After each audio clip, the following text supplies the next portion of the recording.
Shri Venkateswara gold తాకట్టులో ఉన్న మీ బంగారాన్ని విడిపించి కొనబడును.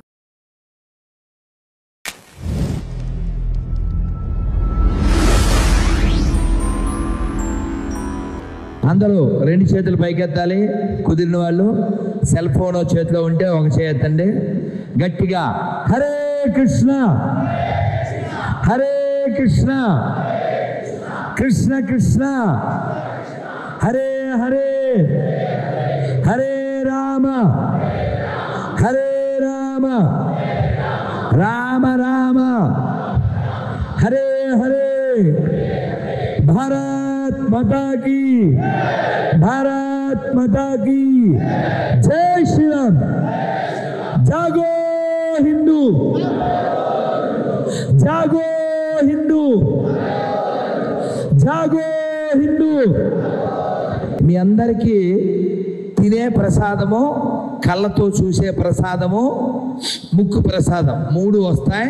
అందరికీ వెంకటేశ్వర స్వామి యొక్క చిత్రపటాలు మన అభయ హిందూ సేన గుర్తుగా అవి అందరికీ కవర్తో సహా చెప్పాను ఆల్రెడీ. ఏకాదశి పేపరు, గొర్రెల పేపరు, గొర్రెల పుస్తకం, స్టిక్కరు అన్నీ వస్తాయి.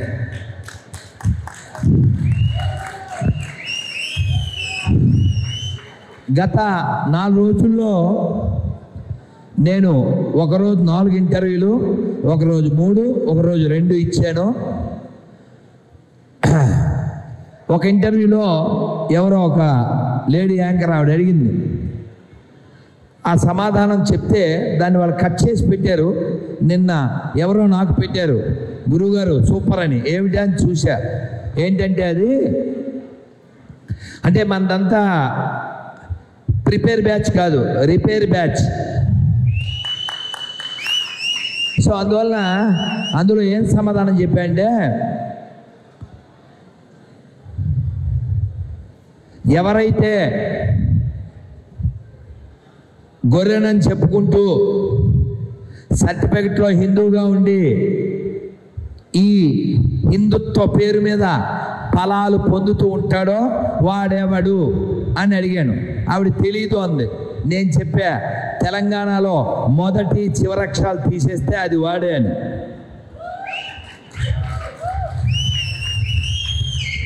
వెలిగిందిగా.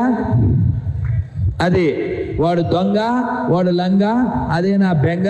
మీరందరూ జాగృతమై వాళ్ళందరినీ తర్వాత చెప్పక్కర్లే. ఆ తర్వాత ఏం చెప్పాలి చెప్పక్కర్లే కదా. కాబట్టి మనం జాగృతం కాకపోతే, ఇందాక మన ఆర్మూర్ ఎమ్మెల్యే గారు చెప్పినట్లుగా, స్వామీజీ చెప్పినట్లుగా, కరాటే కళ్యాణ్ గారు చెప్పినట్లుగా, వివిధ వక్తలు బెనారస్ స్వామీజీ చెప్పినట్లుగా ఎవరెవరు మాట్లాడారో పెద్దలు, పూజ్యులు, ఇంతకుముందు ఎన్నో వందల వేల సంవత్సరాల నుంచి వాళ్ళ గొంతు పడిపోయేలా చెప్తున్నటువంటి విషయం ఏంటంటే, మనం ఎక్కడ తగ్గిపోయామో అక్కడక్కడ మనం తరగబడతాం. అదవుతుందా? తరమబడతాం.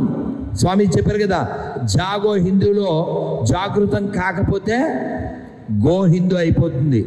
బంగ్లాదేశ్లో అయింది, పాకిస్తాన్లో అయింది, ఆఫ్ఘనిస్తాన్లో అయింది, పాత బస్తీల్లో అవుతూనే ఉంది.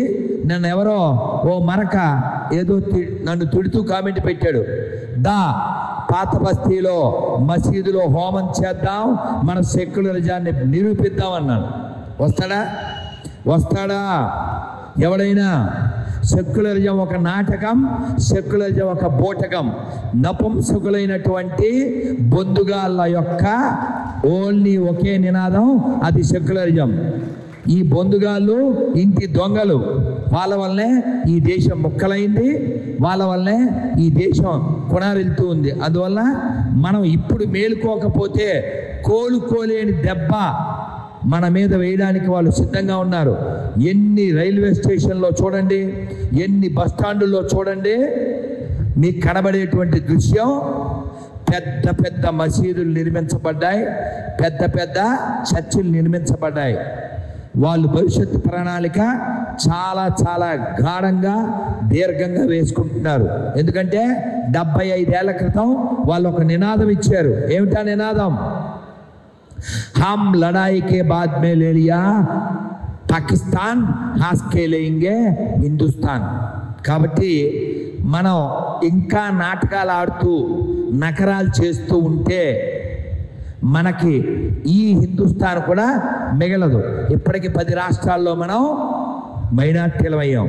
కాబట్టి కొనే విషయంలో, తినే విషయంలో, అమ్మే విషయంలో మనం ఎక్కడో చోట తినేద్దాం అనుకుని, ఎక్కడో చోట కొనేద్దాం అనుకుని, ఎవడు ఎక్కువ ఇస్తే వాడికి అమ్మేద్దాం అనుకుంటే వాళ్ళు కుమ్మేయడానికి, మన పిల్లల్ని అమ్మేయడానికి ఎక్కడ వాళ్ళు వెనుకాడరు.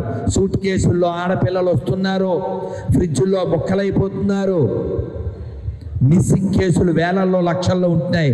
అయినా మనం ఇంకా డ్రామాలు ఎన్నాళ్ళు? ఎవరో ఇద్దరు అన్నదమ్ములు నిద్రపోతుంటే ఇల్లు అంటుకుపోతే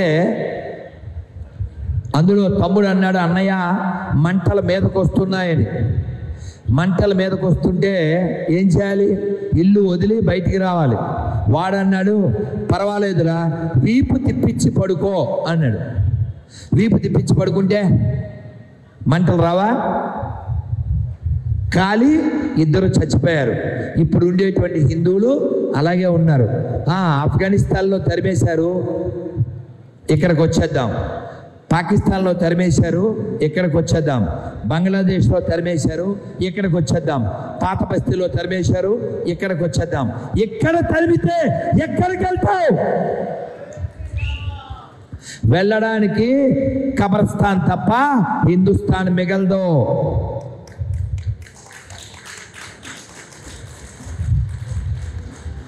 మారదామా వద్దా? మాట్లాడదామా వద్దా? సమయం ఇద్దామా వద్దా? ప్రశ్నిద్దామా వద్దా? ఇవేం చేయకపోతే మన కథ ముగిసిపోతుంది. ఎందుకంటే ఇస్లాం 1400 ఏళ్ళ నుంచి కష్టపడుతుంది, క్రైస్తవం 2000 సంవత్సరాల నుంచి కష్టపడుతుంది. వాళ్ళ కష్టానికి తగ్గ ఫలితాన్ని కూడా వాళ్ళు చాలా చోట్ల పొందుతున్నారు. ఎలా? దేశాలని ముక్కలు చేయడం ద్వారా, దేహాలని ముక్కలు చేయడం ద్వారా, హిందూ సంతతిని తగ్గించడం ద్వారా, దేవాలయాలు ఆక్రమించడం ద్వారా, మన భూములు ఆక్రమించడం ద్వారా, దేవాలయాలపైన మసీదులు కట్టడం ద్వారా, మన ఆడపిల్లల్ని ఎత్తుకెళ్ళడం ద్వారా, మన మాన కేంద్రాలైనటువంటి గోమాతల్ని హత్య చేయడం ద్వారా, మనం తినే దాంట్లో ఉమ్ము వేయడం ద్వారా ఇన్ని రకాలుగా వాళ్ళు విజయం సాధిస్తున్నారు. ఈ దోషం ఎవరిది? మనదే కదా. కాబట్టి ఇప్పటికైనా మనం మాట్లాడడం నేర్చుకోవాలి, మారడం నేర్చుకోవాలి, ప్రశ్నించడం నేర్చుకోవాలి, పిల్లల్ని కూర్చోబెట్టి వివరించడం నేర్చుకోవాలి. ఈ కార్యక్రమానికి కార్యకర్తలు కష్టపడ్డారు. ఆ కష్టానికి తగ్గట్లుగా మీరు కూడా స్పందించారు, వచ్చారు, విన్నారు, ఉన్నారు. ఇప్పుడు కరాటే కళ్యాణి గారు అన్నారు, స్వామీజీ సభ సక్సెస్ అయింది, నిండుగా ఉంది అని. మీరేమంటారు? గట్టిగా జై శ్రీరామ్, జై శ్రీరామ్. అయితే నాకు పెద్ద కోరిక ఉంది.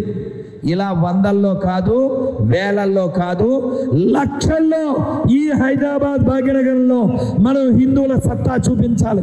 చూపించగలమా?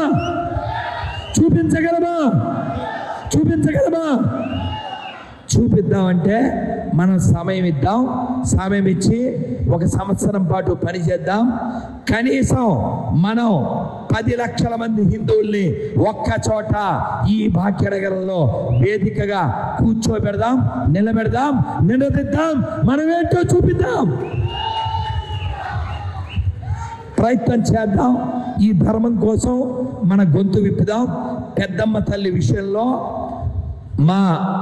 ఎవరైతే ఆ రోజు వచ్చారో కార్యకర్తలు, అందులో అందరి మీద కేసులు పెట్టారు. మా మీద, కరాటే కళ్యాణి గారి మీద, వచ్చినటువంటి కార్యకర్తల మీద. అంటే వాళ్ళకి తెలిసిన విద్య వాళ్ళు చేశారు. కేసులు అంటే భయపడతామనో, లేకపోతే జైలు అంటే భయపడతామనో వాళ్ళు అనుకుంటున్నారు.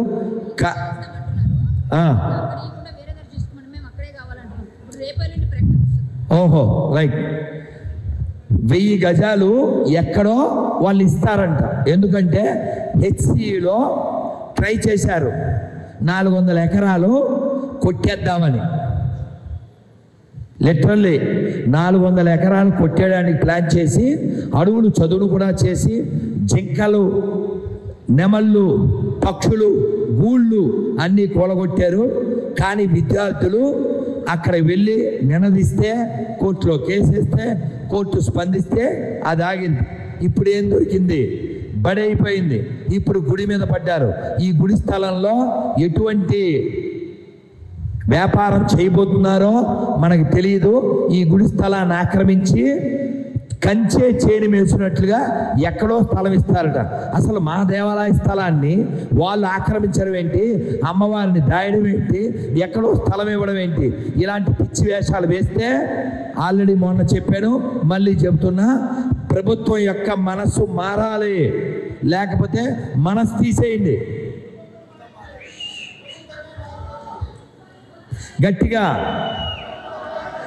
ప్రభుత్వం మనసు మారాలి లేదా? ప్రభుత్వం మనసు మారాలి లేదా? ప్రభుత్వం మనసు మారాలి లేదా?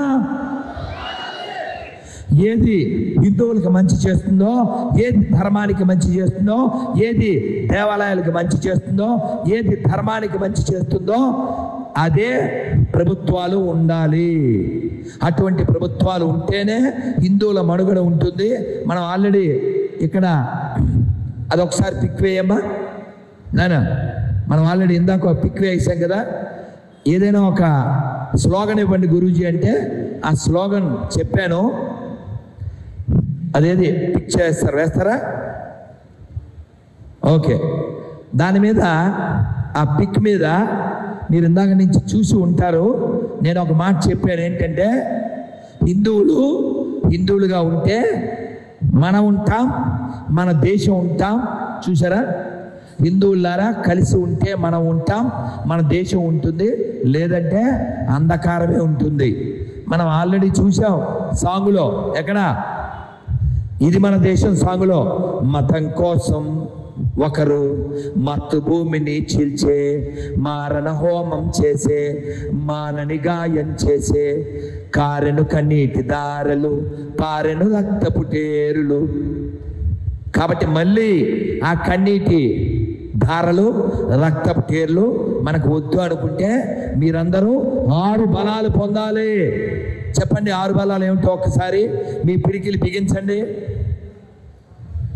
చెప్పండి. శారీరక, మానసిక, ఆర్థిక, ఆధ్యాత్మిక, సామాజిక, రాజకీయ, ఈ 6 బలాలు ఉంటేనే మనం ఉంటాం. అది గుర్తుపెట్టుకోండి. ఈగోలకి పోకండి. అదేదో ఒక షార్ట్స్ వస్తుంటాయి కదా, అందులో ఆయన చెప్తాడు కదా, సాత్విక్ అనే అతను మన కొలపోడే. చూసారా? మన దరిద్రుల్లో అటువంటి దరిద్రులు చాలామంది ఉన్నారు. మొన్న వాడెవడో, వాడి పేరు నా సెల్ ఫోన్లో పార్టీ కుక్క అని ఉంటుంది. వాడు పార్టీ కుక్క. వాడు పిక్చర్ ఏం పెట్టుకున్నాడు? ఆదిశంకర్ల పిక్చర్ పెట్టుకున్నాడు. వాడు స్పష్టంగా చెప్పాడు. నేను వాడిని అడిగా, నాకు దేశం కంటే, ధర్మం కంటే పార్టీ కులము ముఖ్యం కాదు అని చెప్పగలిగితే ఫోన్ చేయరా కుక్క అన్న. కానీ వాడన్నాడు సిగ్గు లేకుండా, అలా ఎందుకు చెప్తాను, నాకు పార్టీ కులం అవే ముఖ్యం అన్నాడు.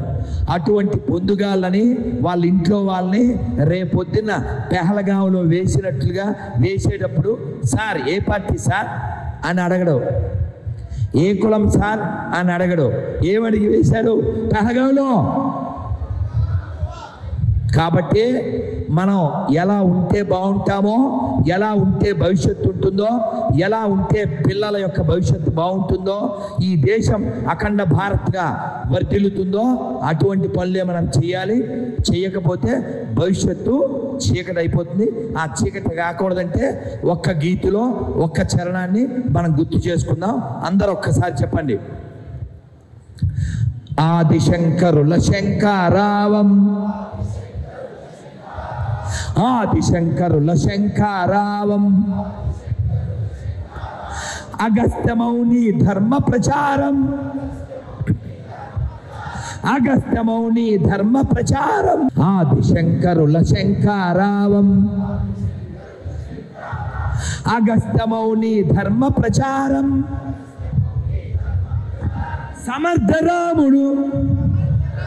సమర్థరాముడు పరమహంసలకు జన్మనిచ్చిన పుణ్యభూమి ఇది. ప్రపంచ సభలో గర్జన చేసిన భారతవాణి నాదనవోయ్ ఆ వివేకవాణి నాదనవోయ్. మనదేనోయ్ భారతదేశం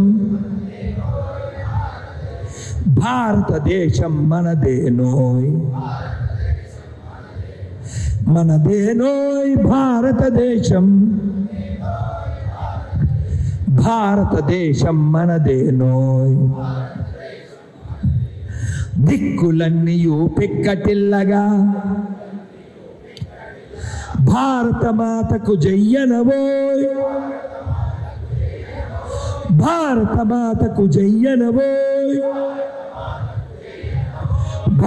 మాతాకి మనందరం కలిసి ఉందాం, కలిసి ఎన్నో గొప్ప కార్యక్రమాలు చేద్దాం. అభయ హిందూ సేన ఇంకా చాలా కార్యక్రమాలు ఈ 2 తెలుగు రాష్ట్రాల్లో, కర్ణాటకలో, తమిళనాడులో, మిగిలినటువంటి అన్ని చోట్ల కూడా చేయాలని కోరుకుంటుంది. దానికి మీ అందరి సహకారం మాకు చాలా ముఖ్యం. ఈ కార్యక్రమానికి వచ్చినందుకు ఇంకా మనకి డాక్టర్ భాస్కర్ రాజు గారు, శ్రీలక్ష్మి గారు, మా చేతన్ గారు, రుద్రబ్రహ్మం గారు ఉన్నారు. వీరందరి గొంతులు మనం విన్న తర్వాత మీ అందరికీ వెంకటేశ్వర స్వామి యొక్క తిరుపతి ప్రసాదము, అలాగే గొర్రె ప్రసాదం అది కూడా మీకు వస్తుంది. తర్వాత భోజన ప్రసాదం, అలాగే బృందావనం నుంచి ముక్కు ప్రసాదం, వీటిని కూడా స్వీకరించే ముందు ఒక్కసారి నమస్కారం మొదలు పెట్టండి. ఒక్కసారి నడుము నిలబెట్టండి. నారాయణ నారాయణ నారాయణ నారాయణ నారాయణ నారాయణ అనుకోరాదా, నాలికే చేదా, ఓపికే లేదా, ఒంటికే బరువా. చప్పట్లు కొడుతూ చెప్పండి. కృష్ణ అంటే కష్టము లేదు,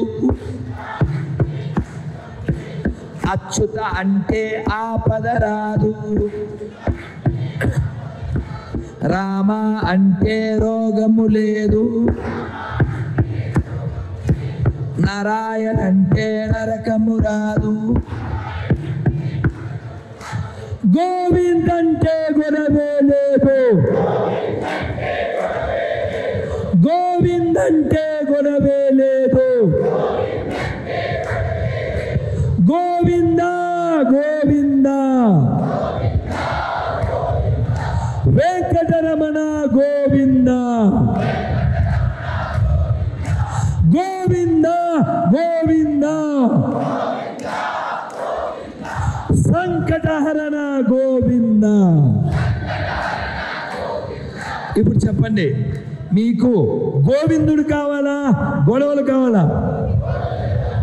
అచ్యుతుడు కావాలా, ఆపదలు కావాలా? రాముడు కావాలా, రోగం కావాలా? నారాయణుడు కావాలా, నరకం కావాలా? కృష్ణుడు కావాలా, కష్టం కావాలా? నిజంగా మీరందరూ మంచోళ్ళు, కానీ వాస్తవానికి నేను మీకు వ్యతిరేకిని. ఎందుకంటే కృష్ణుడు వస్తే కష్టం ఉండదు, రాముడు వస్తే రోగం ఉండదు, నారాయణుడు వస్తే నరకం ఉండదు, అచ్యుతుడు ఉంటే ఆపద ఉండదు.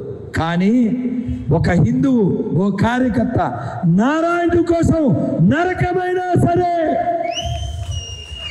కృష్ణుడి కోసం కష్టమైనా సరే, రాముడి కోసం రోగమైనా సరే, అచ్యుతుడి కోసం ఆపదైనా సరే, గోవిందుడి కోసం గొడవైనా సరే నేను సిద్ధం. Every minute I'm ready for యుద్ధం. ఇది కావాలి. అప్పుడే గోవిందుడు, రాముడు, కృష్ణుడు, శివుడు, మన ఆలయాలు అన్నీ ఉంటాయి. అందుకని యుద్ధం చేద్దాం, ప్రతి క్షణం శుద్ధంగా సిద్ధంగా ఉందాం. భారత్ మాతాకి